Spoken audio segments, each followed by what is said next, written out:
أعوذ بالله من الشيطان الرجيم بسم الله الرحمن الرحيم. نن زموږ ټاپک دی electromotive force. Electromotive force څه ته وایي؟ نو electromotive force, the work done per unit charge is known as electromotive force. The work done per unit charge is known as electromotive force. Yeah, the work done to move a charge from one point to other in a closed circuit is known as EMF. Electromotive force. Our equation is representation is په دې شکل کې ده, just like E. نو دا موږ ته represent کوي electromotive force which is equal to work done per unit charge, work per unit charge. For example, diagram ته وګورئ نو په دې definition باندې ډېر ایزي بیا پوه شئ. زموږ سره دا یو بیټري ما اخیستې ده, په دې کې زما سره دوه پلیټس دي, یو پازیټیو پلیټ دی, بل زموږ سره نیګیټیو پلیټ دی, او په دې کې زموږ سره ایسیډز پراته دي, H2SO4 سلفیوریک ایسیډ زموږ سره په دې کې پراته دي. په دې سلفیوریک ایسیډ کې زموږ سره هایدروجن چې کوم دی په هغې باندې زما سره پازیټیو چارج دی. نو دا خو بای نیچر خبره ده چې که زه دا H2SO4 دلته کې ور واچوم د بیټري ته او دا زما سره پازیټیو چارج دی, نو دا به نیګیټیو پلیټ طرف ته ځي, او دا نیګیټیو چارج والا چې کوم سلفیوریک ایسیډ دا SO4 دی, نو SO4 چې کوم دی دا به زما سره پازیټیو پلیټ طرف ته راځي, ځکه چې اټریکشن به کوي, اپوزیټ چارج اټریکټ ایچ ادر. نو دلته کې به هایدروجن چې کوم دی دا به زما سره نیګیټیو پلیټ طرف ته لاړ شي, او SO4 چې کوم دی دا به زما سره پازیټیو پلیټ طرف ته ځي, او په دې فلویډ کې انسایډ به د هایدروجن دی فلو ته یا د SO4 چې کوم دی د دې دی فلو ته به ریزسټنس خامخا پیش کیږي, ځکه چې دا فلویډ چې کوم دی اټ از میډ اپ اف اټم, او دا به خامخا د SO4 ته او H پلس ته یا H2 پلس ته زموږ سره ریزسټنس پیش کوي. دغه ریزسټنس چې کوم دا فلویډ دی ته پیش کوي انسایډ, نو دغه ریزسټنس ته موږ انټرنل ریزسټنس وایو, او دا موږ ریپرزینټ کوو په سمال آر باندې. اوس زموږ سره د دې ځای نه SO4 راغی پازیټیو ته, H نیګیټیو ته لاړ, نو SO4 پازیټیو پلیټ ته راغی, او دا به زما سره فلو کوي, او چې دا زما سره کله فلو کوي نو پازیټیو چارج به زما سره فلو شروع کړي د دې ځای نه, او دلته کې به زما سره د دې ریزسټر نه پاس کیږي او نیګیټیو ټرمینل طرف ته به راځي. اوس زموږ سره د دې پازیټیو چارج د وجې نه دا ځای د ریزسټر موږ پازیټیو اخلو های پوټنشل, او د دې نیګیټیو د وجې نه دا طرف چې کوم دی دا موږ نیګیټیو کنسیډر کوو, لوور پوټنشل. نو دلته کې چې کوم ولټیج ډراپ کیږي نو هغې ته موږ وي نوم ووایو, خو په دې ځای کې موږ دې ولټیج ډراپ ته terminal potential وایو, VT. VT مطلب terminal potential. VT څه مطلب ده؟ terminal potential. terminal potential. دې ته موږ terminal potential وایو. اسانه خبره ده چې په external resistor باندې کوم voltage ډراپ کیږي هغې ته موږ terminal potential وایو. یا په دې ځای کې های پوټنشل دی او دا زما سره لوور پوټنشل دی, نو دې پوټنشلز ته موږ ټرمینل پوټنشل وایو. اوس تاسو وګورئ دې ته په کلوز پات کې چې کله زما سره چارج ورګړن کوي, په کلوز پات کې چې کله زما سره چارج ورګړن کوي, په کلوز پات کې چې کله زما سره چارج ورګړن کوي نو دې ته بیا موږ EMF وایو. اوس کلوز پات څنګه دی ګورئ, دلته زما سره چارج راغی, پازیټیو های پوټنشل چارج راغی, د ریزسټر نه پاس شو, دلته کې نیګیټیو ته راغی, واپس په دغه دې نه بیا واپس داسې راځي فرام لوور پوټنشل, دا به د های پوټنشل ته راځي او بیا به زما سره فلو کیږي. او په دې طریقه باندې که تاسو وګورئ نو دا سرکټ زما سره کلوز دی. کلوز سرکټ دې ته وایي چې د کوم ځای نه سټارټ یې بېرته هغه ځای ته واپس ورسېږي, دې ته کلوز وایي. نو په دې ځای کې زما سره یو ریزسټر دی, او دلته کې زما سره یو انټرنل ریزسټر دی, او دا پات چې کوم دی دا زما سره کلوز دی. نو په دې دوران کې چې زما سره کوم ورک ډن کیږي نو دې ته موږ EMF وایو.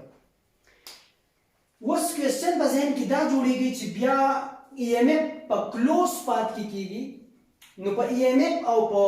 پوټنشل ډیفرنس کې بیا فرق څه دی؟ نو EMF او په پوټنشل ډیفرنس کې مین فرق دا دی چې EMF چې کوم دی دا زما سره په کلوز سرکټ کې کیږي, په کلوز سرکټ کې چې زما سره کوم ورک ډن کیږي په چارج باندې ورک پر یونټ چارج په کلوز سرکټ کې هغه ته موږ ای ایم اف وایو لکه جست لایک دیټ پازیټیو های پوتنشل نه چارج روان دی او واپس په دې ټرمینل انټرنل چې کوم ریزिस्टنس دا غینه پاس کیږي بیرته واپس راځي دلته کې نو دې ته موږ ای ایم اف وایو او پوتنشل ډیفرنس یا ولټیج څه ته وایي نو ولټیج موږ دې ته وایو چې په اوپن سرکټ کې زموږ سره په اوپن سرکټ کې زما سره چارج چې کوم دی په چارج باندې ورک ډن کیږي په اوپن سرکټ کې ناغه ته موږ ولټیج وایو په اوپن سرکټ څه مطلب دی چې د دې ځای نه زما سره چارج روان شو او دلته کې ډراپ شو واپس دلته راغی نو دا واپس بیرته په دې ځای کې کنیکټ شوی نه دی د ډیپلویډ نه بره په دې ځای کې دلته کې کنیکشن کمپلیټ کړی نه دی دا سرکټ چې بره کمپلیټ کړل لکه دې لاین نشته چې دا لاین دا سرکټ کمپلیټ کی نو په دې ځای کې چې کوم ولټیج ډراپ کیږي نو دا ولټیج دی دا ای ایم اف نه دی کومه آوټ ساید صرف خبره کو نو دا ولټیج دی ای ایم اف نه دی ځکه چې دا اوپن سرکټ ته بده ځای کې کپرس کې ته ټوټل خبره کې نو بیا کلوز سرکټ ته او په کلوز سرکټ کې مونږه دیتا ای ایم اف وایو بل ډیفرنس په ای ایم اف او په ولټیج کې دا دی چې ای ایم اف چې کوم دی دا زمون سره په ای ایم اف کې زمون سره د لوور پوتنشل نه های پوتنشل ته چارج زی څنګه زی نو ګوره دلته کې زما سره لوور پوتنشل نه چارج را روان شو دي ځینې دا نیگیټیو دی نو دا لوور پوتنشل دی د دې ځای نه چارج را روان شو او د های پوتنشل ته انټر کیږي نو د لوور پوتنشل نه زما سره چارج را روان شو د لوور پوتنشل ته او لوور پوتنشل نه روان شو او های پوتنشل ته انټر شو نو په ای ایم اف کې زما سره د لوور پوتنشل نه چارج راځي او های پوتنشل ته انټر کیږي او په ولټیج کې چې کوم دی په ولټیج کې زمون سره د های پوتنشل نه لوور پوتنشل ته چارج دي څه مطلب های پوتنشل دا څه کې دی زمون سره او چارج روان شو د لوور پوتنشل ته راغی نو د های پوتنشل نه زما سره چارج روان شو او لوور پوتنشل ته زما سره راغی نو this is the main difference between EMF and voltage. EMF is done in the closed circuit but voltage is done in the open circuit. One difference is this one and the other one is the EMF is the charge move in the EMF from lower potential to high potential but in voltage the charge move from high potential to lower potential. This is the main difference between EMF and voltage. بل زمون سره دا کوم خبرې چې ما وکړلې نو دا کوم ځای چې دا کوم بیټری چې تاسو وینئ چې دلته کې چې سپور پراته دي انټرنل ریزिस्टنس پکې دي سپیش کیږي دا پکې پلیټس دي نو دا دلته کې په بوک کې اکثر دي شو کیږي د شو کېدل څه مطلب دا زموږ سره بیټری ده او پازیټیو های پوتنشل دی دا د لوور پوتنشل دی او دلته زموږ یو سمال انټرنل ریزिस्टنس هم راکړی دا سمال انټرنل ریزिस्टنس موږ د دې لپاره راکړی دی چې دا سرکټ چې کوم دی دا زموږ سره کلوز سرکټ دی اوپن سرکټ نه دی نو د دې وجه نه ما که تاسو خیال کړئ نو دې ته ما دلته ای ایم اف لیکلی دی ولټیج مو ته نه دی لیکلی نو کرنټ د های پوتنشل نه زما سره روان شي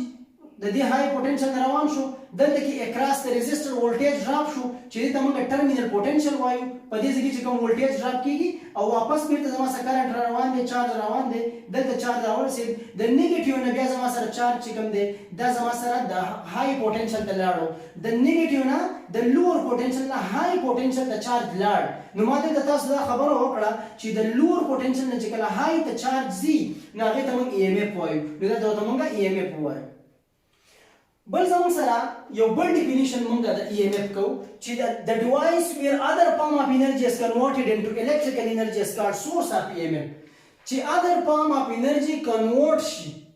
الیکټریکل انرجی ته نو دغه پروسس ته دغه بنامینه ته په دغه کې چې کوم ورک ډن په چارج باندې کیږي بیا نو دا په چارج باندې چې دا کوم ورک ډن کیږي دا د ای ایم اف ته وجه نه کیږي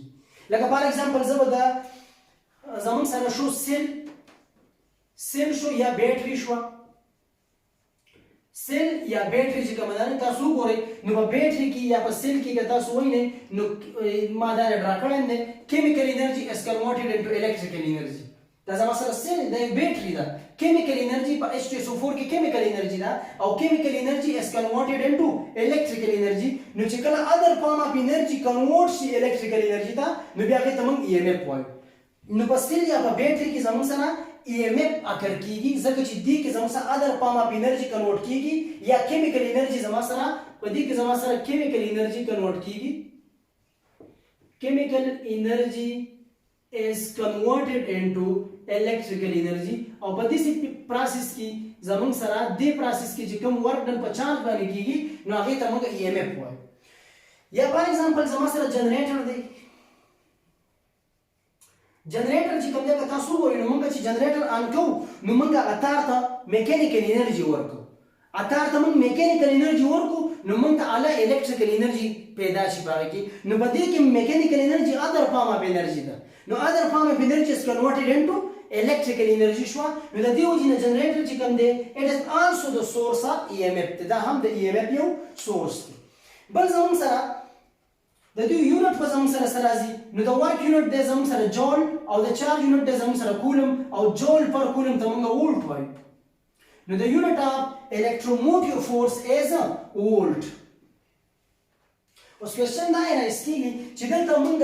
د انرژي خبره کوو چې دا انرژي ده ځکه چې وولټیج خو انرژي یونټ دی د وولټ یونټ دی وولټ ورک دی او ورک انرژي ده نو دا خو یونټ د انرژي دی او خبره موږ دلته کې په ټاپک کې فورس لیکلی دی نو فورس ورته موږ ځکه لیکلی چې فورس دا فورس چې کوم دی دا فورس زموږ سره په دې چارج باندې په سرکټ کې اپلای کیږي او دا چارج ورک ډن بیا کوي نو دغه ته موږ د دې وجې نه موږ دا فورس ټکی لیکلی دی چې بغیر د فورس څخه ورک ډن کیږي نه نو دیټس وای موږ